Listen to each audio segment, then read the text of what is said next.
Long-awaited Nekroz support is finally here. Make sure you guys smash the crap out of that subscribe button so you guys don't miss out more Oz content. We've been waiting on the Nekroz stuff for a while now, and I gotta tell you, this is super exciting. I do want to point out here before we begin, though, this has got to be the alt art here. I'm kind of wondering if this is gonna be Kaleidomir, judging by this, because you know this art is nowhere to be seen in these reveals today, which is actually insane that they would slap this on a mat, because we thought we were getting like a Nekroz of Trishula 0 to match the other version that we had. Like I had dreams of being able to warp this thing out and be able to do things, but no. So I'm assuming at this point that this is going to be our Kaleidomir, or maybe even Shrit, I guess, to get an alt art or something along the way. But it definitely now has confirmation that it is not one of the new cards. But hey, you know what, Konami? I'll take that. At least they spoiled the alt art so very early on. Wednesday should be our other card. So starting things off here, we have Advanced Swordsman of the Nekroz. And this actually looks really, really cool. They did something with the Nekroz stuff. I don't know if I necessarily like all that much, but this is going to be a 15,800. Woo, bad stat lines. I really wish it should have been a 1900. So you can only use the third effect of this card's name once per duel. Why are we slapping once per duel effects on these things? But sure. There's also a water spellcaster. Why does a swordsman have to be a spellcaster? I guess. So, when this card is normal summoned, you can special summon a Nekroz monster from your deck, except for Avarice, Swordsman of the Nekroz. Now, keep in mind that this does not ignore summoning conditions. So you go, oh, I can bring out a ritual. Nope, you cannot bring out a ritual with this. All right. If you ritual summon exactly one Nekroz ritual monster with a card effect that requires the use of monsters, this card you control can be used as the entire tribute. Keep in mind that this specifically says you control. If you think you're going to get away with using this in the hand as tribute, nope, they are not letting you do that.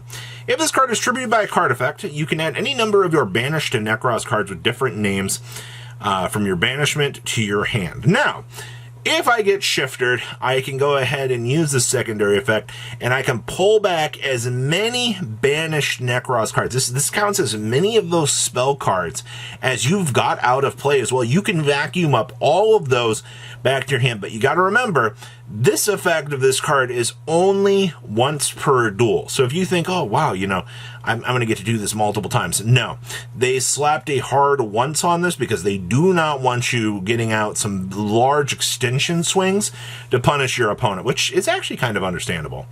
And then we have the Amelia, Dance Princess of the Nekroz. She has definitely come a long way in the lore. I gotta tell you out here. Alright, we saw her over in the Gishki tribe. She was just having a rough time. But now she's been adapted to the Nekroz world, which I think is good. She is also going to be a spellcaster type monster. How does the Dance Princess have more attack points than the dude with the sword? 1600 to 800. Both these have the exact same defense, by the way. That's very interesting. That art actually looks really, really nice. So you can only use the first and second effects of this card's name once per duel. Please note that there is not a once per duel slapped on this thing. So if you have a warrior Nekroz monster on your field or in your graveyard, you can special summon this card from your hand. So as long as you've got a warrior down, either on the field or whatever, this is a free extension from the hand. Keep in mind up here that if this was a warrior, we would be able to extend out with that, but nope, that is not the case. If this card is normal or special summon, you can add a Nekroz ritual monster or a Nekroz spell card from your deck to your hand.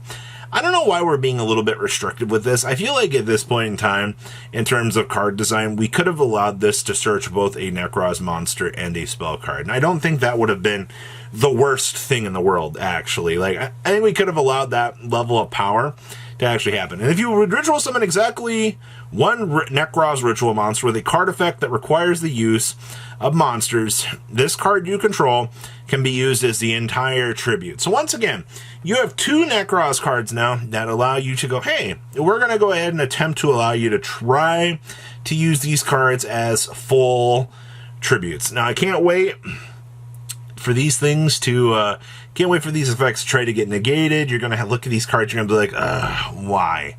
Why is this? But these two effect monsters, I don't really feel like these are on the level of Ritual Beast. Is this our savior? Nekroz of Metaltron. Do you save the deck? I do like, this looks splendid, by the way. This art is fantastic. This is a level 9 worm ritual monster. Okay. 2,500 to 3,000 with a pendulum scale of 5. Okay. So, pendulum effect. You can only use the pendulum effect this card's name once per turn. If your Nekroz card or cards becomes banished face up, you can target one spell or trap card on the field, banish it. Well, I can't really say that I'm going to be putting this into the scales all that often, but you know what? It's kind of cool that we could do that.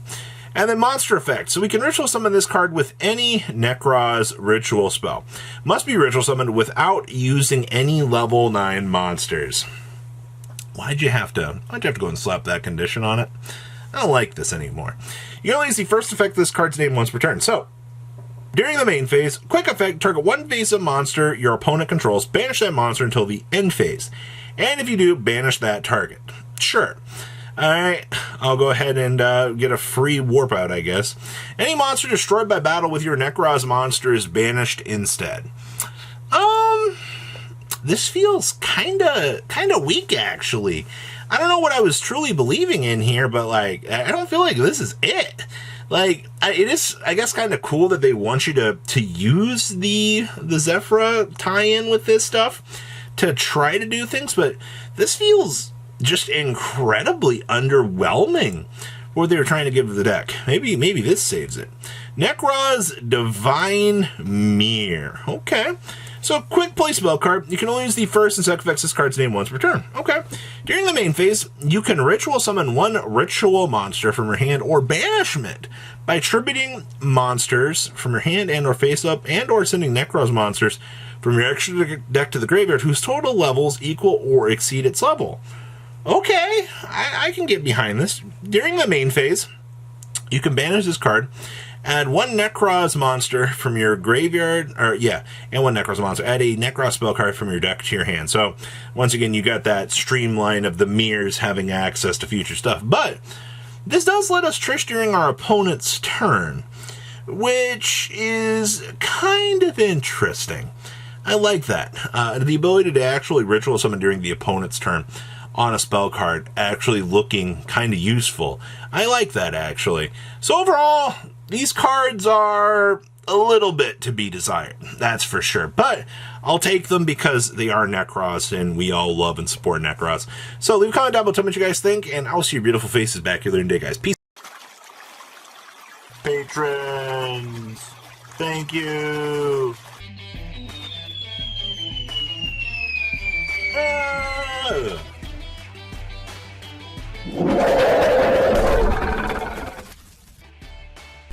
Thank you so much for watching. Check out these other videos.